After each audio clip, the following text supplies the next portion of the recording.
allowed billionaires like Trump to evade taxation and exploit tax breaks. We will stand alongside unions and expand labor protection. अमेरिकामा अहिले चुनावी माहौल छ र भर्खरै मात्रै चुनाव सम्पन्न भइसकेको छ हिजो मात्र र चुनावको नतिजा आउने क्रम जारी छ र अमेरिकाको एउटा सबैभन्दा महत्त्वपूर्ण सिटी न्युयोर्क सिटीको चुनावी परिणामले अहिले अमेरिकामा ठुलो हलचल ल्याइदिएको छ।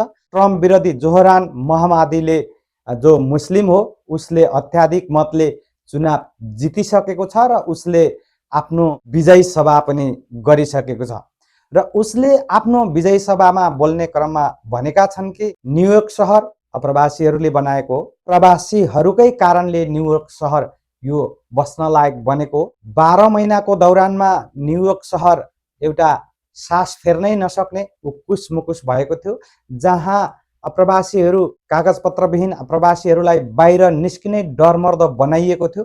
अब त्यो हुने छैन।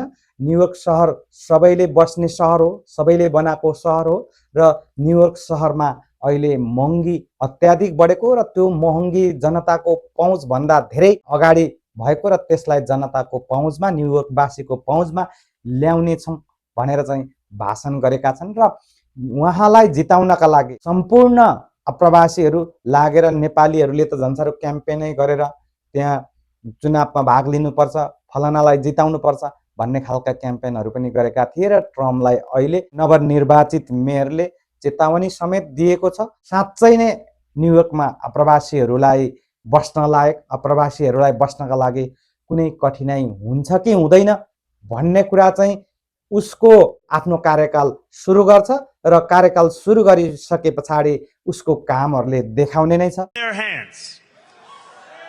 Fingers bruised from lifting boxes on the warehouse floor, palms calloused from delivery bike handlebars, knuckles scarred with kitchen burns. These are not hands that have been allowed to hold power. And yet over the last 12 months, you have dared to reach for something greater. Tonight, against all odds, we have grasped it.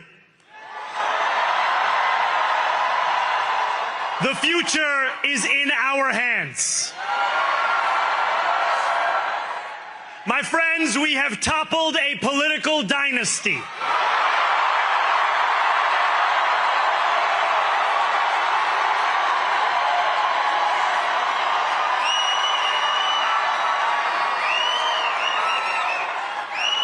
I wish Andrew Cuomo only the best in private life. But let tonight be the final time I utter his name as we turn the page on a politics that abandons the many and answers only to the few.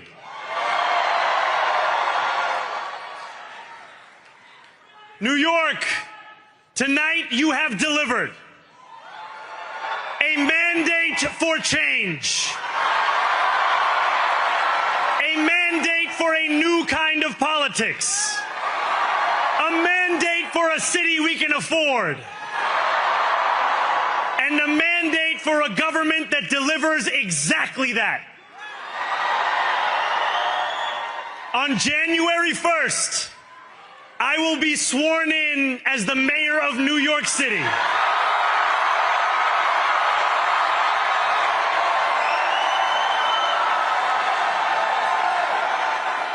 And that is because of you. So before I say anything else, I must say this. Thank you. Thank you to the next generation of New Yorkers who refused to accept that the promise of a better future was a relic of the past. You showed that when politics speaks to you without condescension, we can usher in a new era of leadership. We will fight for you because we are you. Or as we say on Steinway, ana minkum wa ilaykum.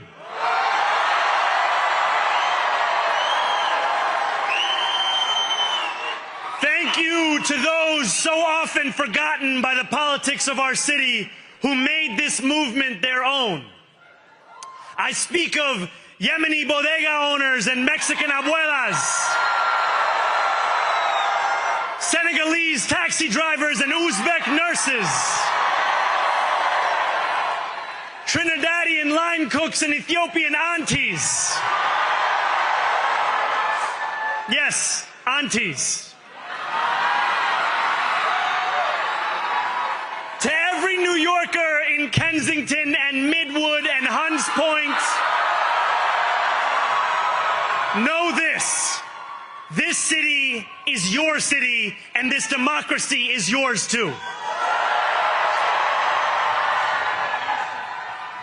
This campaign is about people like Wesley, an $11.99 organizer I met outside of Elmhurst Hospital on Thursday night. A New Yorker who lives elsewhere, who commutes 2 hours each way from Pennsylvania because rent is too expensive in this city. It's about people like the woman I met on the BX33 years ago, who said to me, I used to love New York, but now it's just where I live. And it's about people like Richard, the taxi driver I went on a 15-day hunger strike with outside of City Hall, who still has to drive his cab 7 days a week. My brother, we are in City Hall now.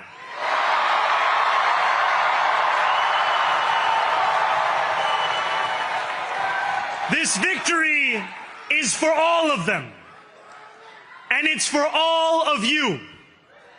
The more than 100,000 volunteers who built this campaign into an unstoppable force. Because of you, we will make this city one that working people can love and live in again. With every door knocked, every petition signature earned, and every hard-earned conversation, you eroded the cynicism that has come to define our politics. Now, I know that I have asked for much from you over this last year. Time and again, you have answered my calls. But I have one final request. New York City, breathe this moment in. We have held our breath for longer than we know. We have held it in anticipation of defeat. Held it because the air has been knocked out of our lungs too many times to count. Held it because we cannot afford to exhale.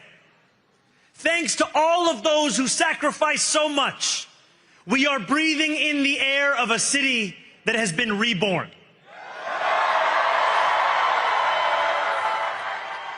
To my campaign team, who believed when no one else did, and who took an electoral project and turned it into so much more, I will never be able to express the depth of my gratitude. You can sleep now. To my parents, Mama and Baba, you have made me into the man I am today. I am so proud to be your son.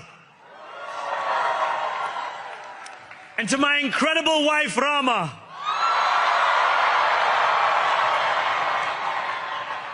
Hayati, there is no one I would rather have by my side in this moment and in every moment.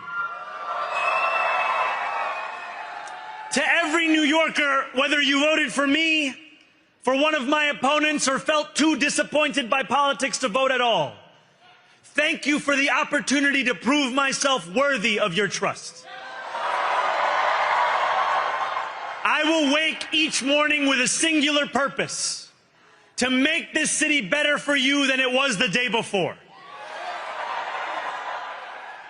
There are many who thought this day would never come, who feared that we would be condemned only to a future of less, with every election consigning us simply to more of the same. And there are others who see politics today as too cruel for the flame of hope to still burn. New York, we have answered those fears. Tonight we have spoken in a clear voice. Hope is alive. Hope is a decision that tens of thousands of New Yorkers made day after day, volunteer shift after volunteer shift, despite attack ad after attack ad. More than 1 million of us stood in our churches, in gymnasiums, in community centers, as we filled in the ledger of democracy. And while we cast our ballots alone, we chose hope together. Hope over tyranny. Hope over big money and small ideas. Hope over despair. We won because New Yorkers allowed themselves to hope that the impossible could be made possible. We insisted that no longer would politics be something that is done to us. Now it is something that we do.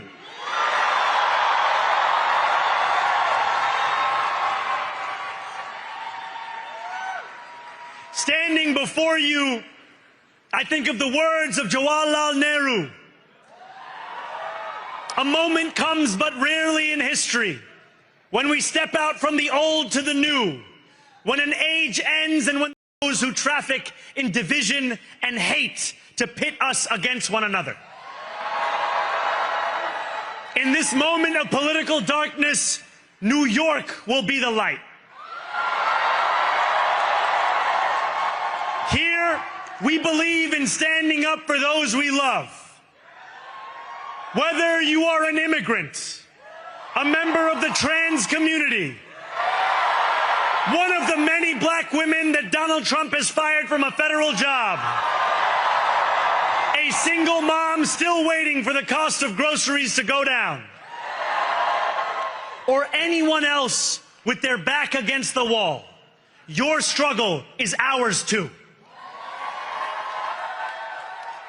And we will build a city hall that stands steadfast alongside Jewish New Yorkers and does not waver in the fight against the scourge of anti-Semitism. Where the more than 1 million Muslims know that they belong. Not just in the 5 boroughs of this city, but in the halls of power. No more will New York be a city where you can traffic in Islamophobia and win an election.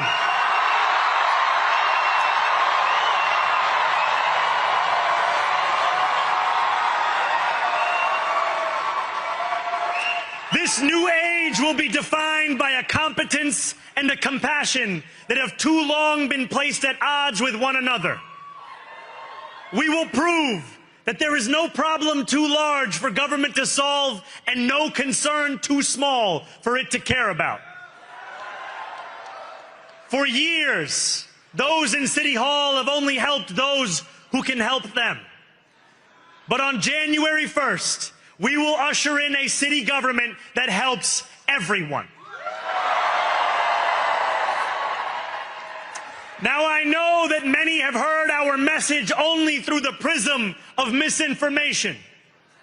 Tens of millions of dollars have been spent to redefine reality and to convince our neighbors that this new age is something that should frighten them.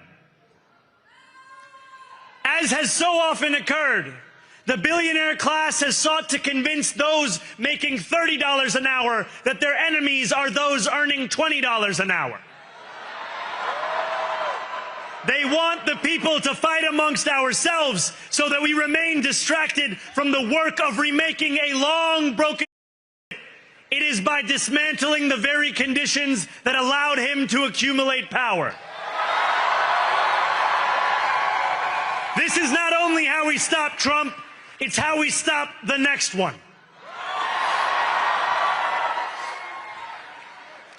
So Donald Trump, since I know you're watching, I have 4 words for you. Turn the volume up.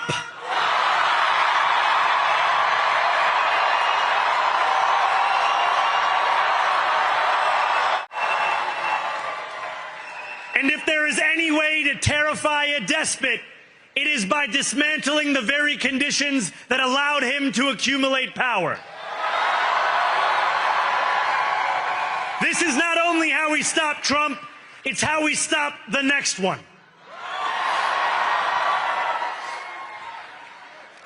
So Donald Trump, since I know you're watching, I have 4 words for you.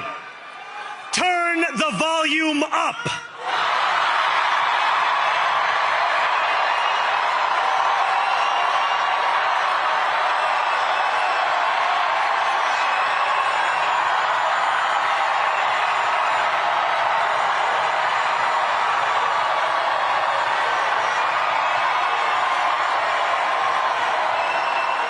We will hold bad landlords to account because the Donald Trumps of our city have grown far too comfortable taking advantage of their tenants. We will put an end to the culture of corruption that has allowed billionaires like Trump to evade taxation and exploit tax breaks. We will stand alongside unions and expand labor protections because we know, just as Donald Trump does, that when working people have ironclad rights, the bosses who seek to extort them become very small indeed. New York will remain a city of immigrants, a city built by immigrants, powered by immigrants, and as of tonight, led by an immigrant.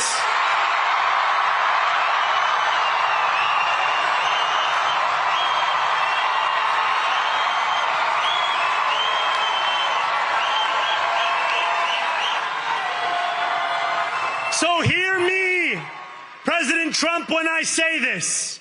To get to any of us, you will have to get through all of us.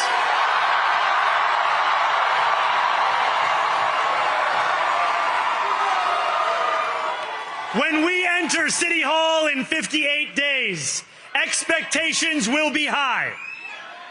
We will meet them. A great New Yorker once said that while you campaign in poetry, you govern in prose. If that must be true, let the prose we write still rhyme, and let us build a shining